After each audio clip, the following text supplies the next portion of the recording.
다윗의 시 인도자를 따라 부르는 노래. 어리석은 자는 그의 마음에 이르기를 하나님이 없다 하는도다. 그들은 부패하고 그 행실이 가증하니 선을 행하는 자가 없도다. 여호와께서 하늘에서 인생을 굽어 살피사 지각이 있어 하나님을 찾는 자가 있는가 보려 하신즉 다 치우쳐 함께 더러운 자가 되고 선을 행하는 자가 없으니 하나도 없도다. 죄악을 행하는 자는 다 무지하냐?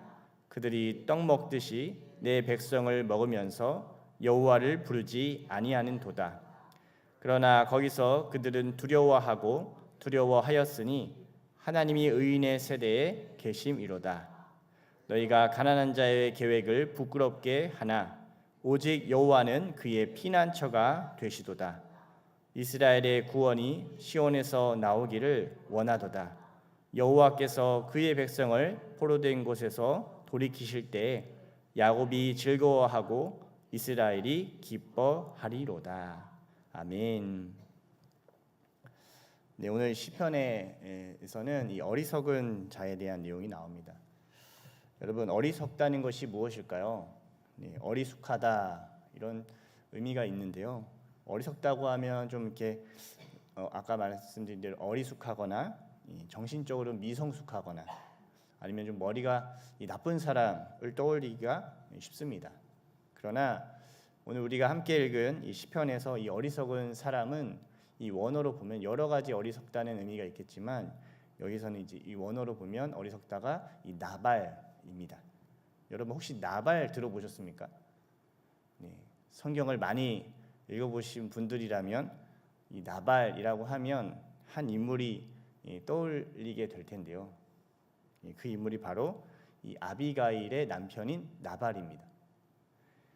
이 아비가일은 나중에 나발이 죽고 나서 이 다윗의 아내가 되는 인물입니다. 혹시 모르는 분들이 있을 수도 있어서 한번 나발의 이야기를 좀 들려드리겠습니다. 나발은 큰 부자였습니다. 다윗이 사울 왕에게 쫓길 때도 다윗은 그의 생업, 그 나발의 생업이었던 양치는 일을 부하들과 함께 돌봐줬습니다. 그리고 이 양털을 깎는 날에 이 잔치를 벌이게 되자 다윗이 부하들을 보내서 은혜, 즉 먹을 것을 이렇게 나발에게 구합니다. 그때 나발은 이 다윗의 부하들에게 이렇게 얘기합니다. 사무엘상 25장 10절에서 11절에 이렇게 먹을 것을 구하는 다윗에게 나발이 이렇게 얘기합니다. 같이 한번 읽어보겠습니다.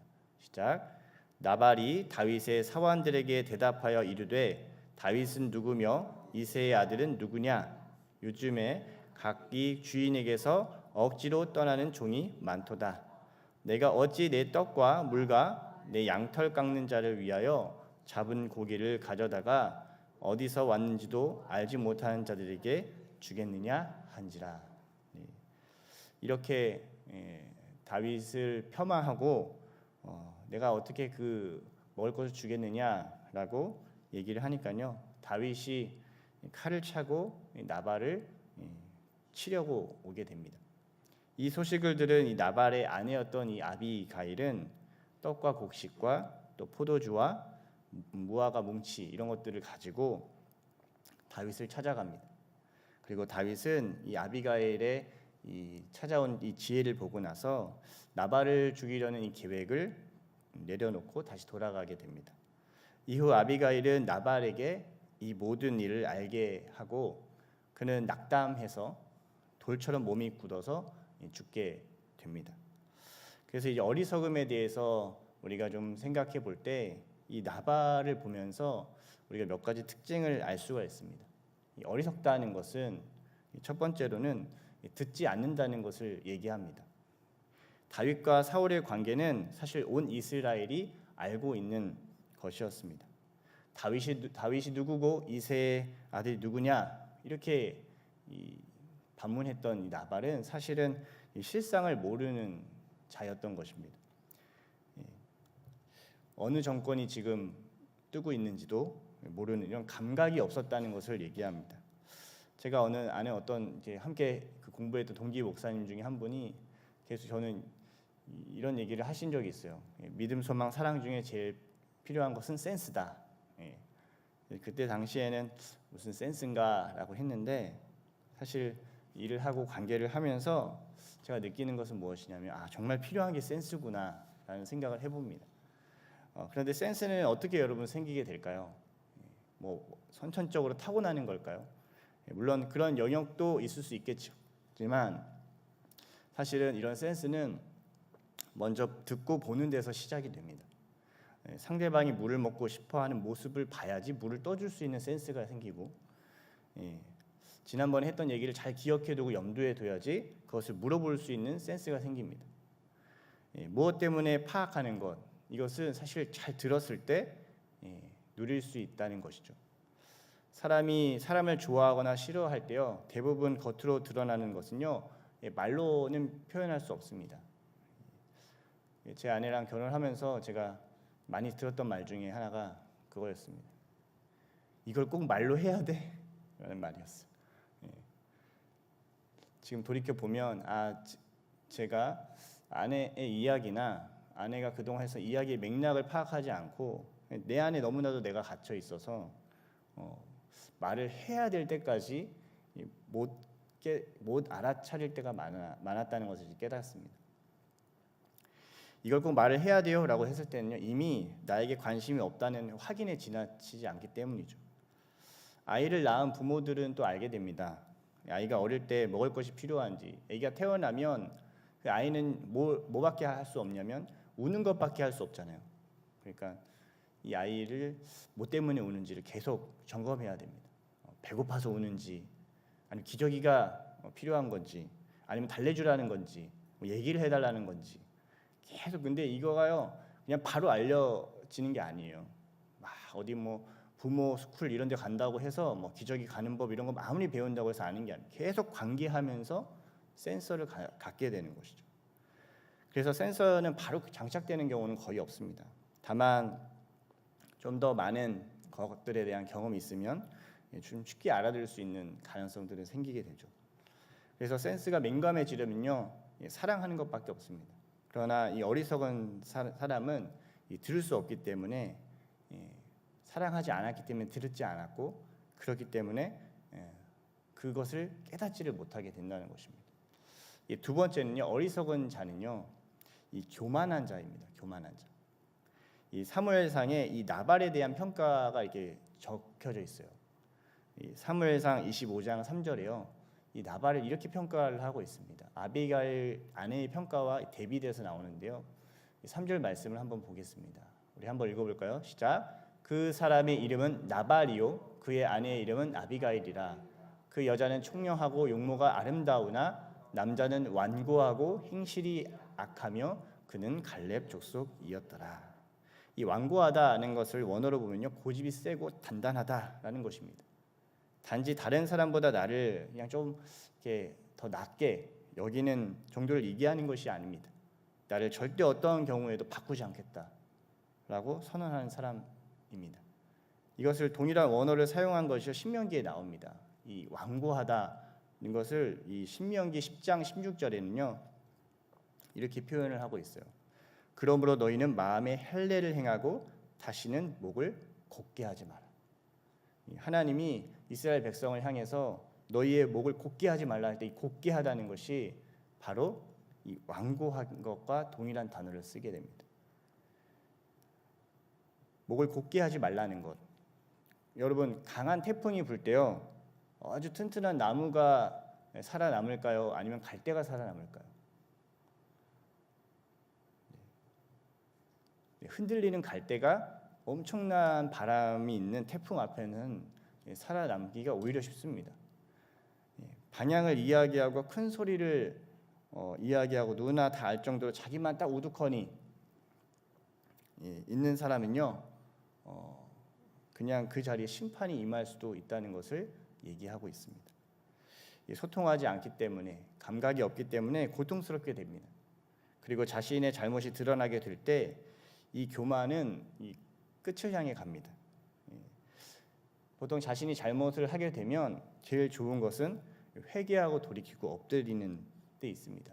우리가 계속해서 문제가 커지는 이유는요, 회개하지 않고 돌이키지 않고 끝까지 내 완고함을 가지고 주장할 때 그 문제가 더 커지게 됩니다. 회개하고 돌이키면 되는데 어디로 갈까? 이 나발이 어디로 가게 됩니까? 사무엘상 25장 37절에서 38절에 보면 이 나발의 말로를 얘기하고 있습니다. 이 어리석은 자의 말로인데요. 우리 한번 읽어볼까요? 시작. 아침에 나발이 포도주에서 깬 후에 그의 아내가 그에게 이 일을 말하매 그가 낙담하여 몸이 돌과 같이 되었더니 한 열흘 후에 여호와께서 나발을 치심에 그가 죽으니라. 자신의 실체를 보고서요, 그는요 낙담을 합니다. 낙담하다는 걸 직역을 하면요, 그의 마음에 그의 속에서 죽었다. 그의 마음 자체가 그의 그 속에서 죽어버렸다는 거예요. 마음 자체가. 돌이켜서 살 수 있는 기회를 하나님께 잡기보다는 그때라도 돌이켜서 다윗을 찾아가서 내가 정말 잘못했다고 용서를 구하는 게 아니라요, 그냥 내가 그 마음이 죽어버려서 그냥 내가 죽는 길을 선택하게 되는 거예요. 이것은 끝까지 자기 길을 고집하는 자에게 나타나는 일입니다. 그러면요 몸이 돌처럼 됩니다. 성경에도요 돌과 같이 된 사람이 한 명 더 나옵니다. 바로 롯의 아내입니다. 그는 소돔과 고모라에서 하나님 심판이 임하자 뒤를 돌아보지 말라는 그 말씀을요 어기고요 끝내 뒤를 돌아봐서 소돔 기둥이 돼버려요. 불과 요왕의 심판이 가득한 동네를 보고서도요 자신의 미련을 끝까지 굽히지 않게 되져요. 그 여인이 어떻게 되죠? 돌처럼 소돔 기둥이 되어버립니다. 이 나발과 롯의 아내는요 이 하나님이 주시는 길보다 자신이 붙들고 있었던 것을 놓지를 못합니다. 학벌이 뛰어날 수도 있습니다. 사실은 나발도 그 당시에 굉장한 부자였습니다. 또 많은 성과가 우리 가운데 나타날 수도 있습니다. 이 어리석은 자는요. 그러나 하나님 앞에서의 그 완고함은 주변에 어떤 변화도 주지 못하는 돌이 되어버립니다. 모두 하나님을 아는 문화 속에 있었던 사람들이었습니다. 그러나 이들은 오늘 우리가 읽은 시편 14편 1절의 말씀을 고백하게 되어버립니다. 이 어리석음에 있는 자들은요. 시편 14편 1절 말씀에 이렇게 말하는데 우리 한번 보겠습니다. 함께 읽어보겠습니다. 시작. 다윗의 시 인도자를 따라 부르는 노래. 어리석은 자는 그의 마음에 이르기를 하나님이 없다 하는도다. 그들은 부패하고 그 행실이 가증하니 선을 행하는 자가 없도다. 어리석은 자는 마음에 하나님이 없어서 스스로를 돌이킬 수가 없습니다. 그러나 의인은 믿음으로 돌이켜서 살게 됩니다. 나의 완고함을 붙드는 삶이 아니라 주님을 붙드는 삶으로 돌이키게 된다는 것입니다. 돌이킬 수 없는 자신의 뜻은 하나님의 뜻과 상관없는 이 악을 행하게 될 뿐입니다. 그래서 교만은 아무리 겉으로 보기에는 화려해 보이고 많은 사람들에게 칭송을 받아도요 악을 행할 수밖에 없다는 것이죠. 이 악에 대해 많은 사람이 칭찬하고 열광할 수도 있습니다. 그러나 그 자신 안에 갇혀서 부패하게 될 뿐입니다. 이 세상은 사실 이러한 나발이 가득합니다. 2절에서 4절 말씀입니다. 우리 한번 읽어보겠습니다. 2절에서 4절 말씀 읽어보겠습니다. 시작. 여호와께서 하늘에서 인생을 구워 살피사 지각이 있어 하나님을 찾는 자가 있는가 보려 하신즉 다 치우쳐 함께 더러운 자가 되고 선을 행하는 자가 없으니 하나도 없도다. 죄악을 행하는 자는 다 무지하냐? 그들이 떡 먹듯이 내 백성을 먹으면서 여호와를 부르지 아니하는도다. 하나님을 찾지 않고 어떤 종교적인 의식들은 있지만 결국에는 내 뜻을 붙들고 살아가는 자들입니다. 그리고 하나님을 찾고 은혜 받은 사람들, 정말 믿음으로 말미암아 의인이 된 사람들을 떡 먹듯이 먹어버린다라고 얘기하고 있습니다. 은혜로 변한 그들의 인생을 이용하려고 들고요, 자신의 탐욕을 채우려고 듭니다. 그런데 말입니다, 여러분. 의인이 그 악인의 교만에 함께 거하지 않으면 하나님이 반드시 주시는 것이 있습니다. 겉으로 보기에는 이러다가 의인들만 다 먹히는 것은 아닌가, 이렇게 의롭게 살다가 인생이 망하는 것이 아닌가라는 생각을 할 수 있습니다. 그러나 성경은 마지막에 분명하게 얘기하고 있는 것이 있습니다. 그것이 무엇일까요? 우리 5절 말씀을 한번 읽어보겠습니다. 5절 말씀입니다. 함께 읽을까요? 시작. 그러나 거기서 그들은 두려워하고 두려워하였으니 하나님이 의인의 세대에 계심이로다. 악인은 두려워합니다. 하나님이 누구랑 함께하죠? 의인과 함께한다는 것을 보기 때문입니다. 바벨론이 다니엘을 삼켜버린 것 같은데요. 사실은 다니엘은 그곳에 심겨져서 그 바벨론을 변화시킵니다. 로마가 크리스찬들을 삼켜버린 것 같지만요, 오히려 크리스찬들이 그 가운데 숨겨져서 그 로마를 변화시킵니다. 요셉이 애굽의 땅에 들어가서 삼켜버린 것 같이 느껴지지만 결국 그 요셉을 통해서 이 애굽이 많은 사람들을 살리는 하나님의 거룩한 통로가 됩니다. 사무엘상 18장 11절에서 12절, 이것은 이 다윗의 시대 가운데서 분명하게 나타납니다. 사무엘상 18장 11절에서 12절 말씀인데요. 우리 한번 읽어볼까요? 시작. 그가 스스로 이르기를 내가 다윗을 벽에 박으리라 하고 사울이 그 창을 던졌으나 다윗이 그의 앞에서 2번 피하였더라. 여호와께서 사울을 떠나 다윗과 함께 계심으로 사울이 그를 두려워한지라. 하나님은 교만한 자들과는 함께하지 않습니다. 왜 돌이키지 않고 교만한 길을 가게 되는 것일까요? 그렇다면 가끔 우리 청문회에 보면은 정치인들이 불리하면 모릅니다라고 얘기하는 경우들도 봅니다. 끝까지 자신의 죄를 인정하지 않으려는 그 이유들이 있습니다. 이거 바로 자신의 기득권을 지키기 위한 것이죠. 자신의 유익, 재산, 명예, 자존심을 지키는 일이었습니다. 나발도 부자였고 많은 어리석은 사람들이 겉으로 보기에는 많은 사람들이 인정하고 있는 모습일 수 있습니다. 그러나 여러분 교만해지기보다는 차라리 가난을 선택하시기를 축복합니다. 6절 말씀에 그 얘기를 하는데요. 우리 한번 볼까요? 6절 말씀 읽어보겠습니다. 시작. 너희가 가난한 자의 계획을 부끄럽게 하나 오직 여호와는 그의 피난처가 되시도다. 예수님이 팔복에 대해서 이렇게 말씀합니다. 심령이 가난한 자는 복이 있도다. 잘못된 것을 인정하고 용서를 구하고 돌이키는 이 심령이 가난한 자는요, 하나님의 나라를 보게 될 것이라고 말씀하고 있습니다. 당장은 그렇게 하면 내 자존심이 무너지는 것 같고, 당장 그렇게 하면 많은 사람들이 나를 이상하게 볼 것 같고, 그렇게 하면 내가 그동안 했었던 나의 이 모든 것이 다 무너진다고 할지라도요, 내가 내 뜻을 붙들고 내 완고함을 붙들고 가는 교만보다 그것을 주님 앞에 내려놓고 하나님께 돌이키는 그 가난함이 훨씬 낫다라고 얘기하고 있습니다. 당장은 붙들리고 가난해지는 것 같고 포로가 된 것 같아도 여러분 주님 앞으로 피하는 자는 복이 있게 됩니다. 그리고 어떻게 됩니까? 7절 말씀인데요. 한번 읽어보겠습니다. 시작. 이스라엘의 구원이 시온에서 나오기를 원하는도다. 여호와께서 그의 백성을 포로된 것에서 돌이키실 때에 야곱이 즐거워하고 이스라엘이 기뻐하리로다.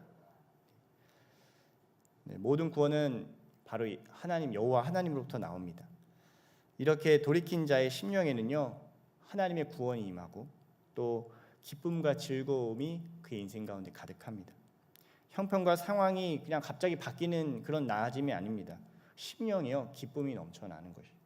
그리고 그 빛이 되어서 세상을 또다시 변화시키는 삶을 살아가게 됩니다. 사실 우리 안에도 나발이 있습니다. 그래서 우리는요, 스스로 돌이킬 수가 없습니다.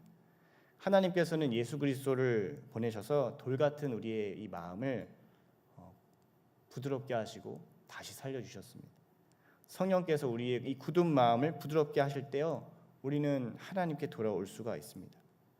끝까지 교만하다 돌이 되지 마시기를 축복합니다.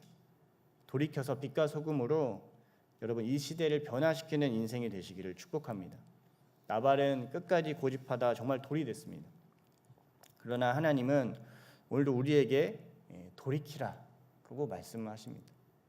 여러분 돌이 되지 말고 돌이키십시오. 이 완고함을 내려놓고 하나님께 돌아오시기를 축복합니다. 하나님은 이 돌이키는 사람을 버리지 않으십니다. 그 사람의 피난처가 되어 주십니다. 그리고 그 심령에 사람이 줄 수 없는, 이 세상이 줄 수 없는 진정한 기쁨을 회복시켜 주실 줄 믿습니다. 그렇게 오늘 한낮 내가 정말 내 완고함을 붙들어서 돌이 돼서 나도 변화시키지 못하고 세상도 변화시키지 못하는 그냥 내가 가지고 있는 이 기득권만 계속 가지고 있다가 가는 인생이 아니라 주님 앞에 내 자존심, 내 생각, 내가 붙들었던 이 교만을 내려놓고 주님 앞에 돌이켜서 이 세상에 떡이 되고 이 세상에 빛과 소금이 되는 그러한 멋진 삶을 살아가는 우리 모두가 되시기를 예수님 이름으로 축복합니다. 아멘. 기도드리겠습니다. 하나님 아버지, 인생에서 가장 두려운 일은 돈이 없어지는 것도 아니고 몸이 병드는 일도 아닙니다. 가장 두려운 것은 교만입니다.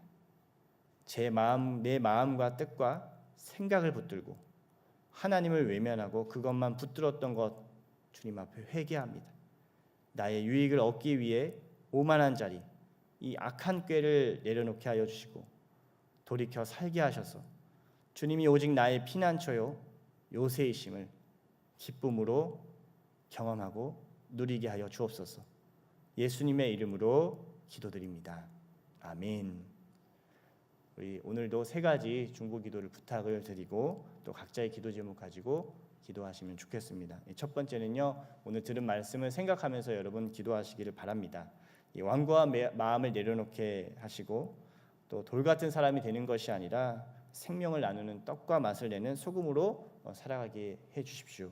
우리의 삶을 통해서 많은 영혼이 여기도 또다시 돌이구나라고 생각하는 것이 아니라 그분을 만남으로 주님 앞에 돌아올 수 있는 그런 떡이 되고 빛이 되고 소금이 되는 그런 삶을 살아갈 수 있는 은혜가 우리 가운데 부어지게 해달라고 이것을 위해서 기도하시기 바랍니다. 두 번째는 담임 목사님을 위해서 기도해 주시기 바랍니다. 목요일까지 출장 일정이 있습니다. 미국 출장 일정이 있는데요. 저는 이렇게 기도하면서 그 마음을 주더라고요. 많은 사람을 옳은 대로 돌아오게 하는 자는 별과 같이 영원토록 빛나리라. 이 말씀처럼요, 담임 목사님 참석하는 그 회의와 이 사역의 열매가 정말 많은 사람들을 돌이키게 하는 귀한 열매로 나타나게 하여 주옵소서. 지금 우리가 보기에는 그냥 아무것도 이루어지지 않는 것 같지만요, 너무나도 담임 목사님 많은 사람들을 만나고 계시고 그냥 단순히 한 사람 이렇게 딱 변화되는 그것을 넘어서 많은 사람들이 주님 앞에 돌아오는 그 일들을 지금 하나님 앞에 간구하고 기도하고 있습니다. 이 모든 일정 가운데 주님께서 함께하여 주셔서 정말 많은 사람들이 주님 앞에 돌아오는 그런 귀한 열매가 나타날 수 있도록 여러분 기도를 부탁드립니다. 세 번째는 우리 7월 17일부터 18일 양구 안디옥 교회로 이 아울리치 사역을 떠나게 됩니다. 본당 정비하고 또 장수 사진도 촬영하고, 장수 사진이 뭔지 아시죠, 여러분? 하나님 앞에 이제 올라갔을 때 천국 환송 예배에서 나타나는 사진입니다. 네일 아트, 또 전도 활동, 찬양 집회, 여러 가지 사역들이 있습니다. 근데 무엇보다 참여하는 모든 자들에게 주님의 성령으로 함께하여 주시고 또 그 손길을 통해서 그곳에 있는 사람들이 마음을 열어주십시오. 돌과 같은 마음들 다 주님 앞에 부드러운 마음같이 되어서 섬기는 사람도 또 함께하는 사람도 주님 안에서 참된 기쁨을 누릴 수 있는 그런 이 아울리치 사역이 될 수 있도록 여러분 중보기도를 부탁드립니다. 이 세 가지 중보기도 부탁드리고 또 기도해 주시고 또 각자의 기도 제목 가지고 하나님께 나아갔으면 좋겠습니다. 우리 주여 한번 외치고 기도하겠습니다. 주여!